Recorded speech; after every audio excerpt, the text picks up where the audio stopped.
မြောက်ကလာပနှစ်ချင်းခရိယန်အသင်းတော်ရဲ့နေ့စဉ်နှုတ်ကပတ်တော်နဲ့ဆုတောင်းခြင်းအစီအစဉ်မှကြိုဆိုပါတယ်။ယောရှုမှတ်စာအခန်းကြီး1အခန်းငယ်9သင်ကိုငါမှာထားသည်မဟုတ်လော။အာယူ၍ရဲရင်ခြင်းရှိလော့။မကြောက်နှင့်စိတ်မပြည့်နှင့်သွားလေရာရာ၌သင်ဘုရားသခင်ထာဝရဘုရားရှိသည်ဟု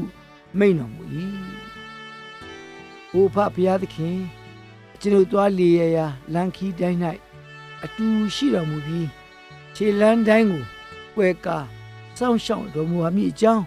သခင်ယေရှုခရစ်တော်ဘုရား၏နာမ၌ဆုတောင်းကြပါ၏အာမင်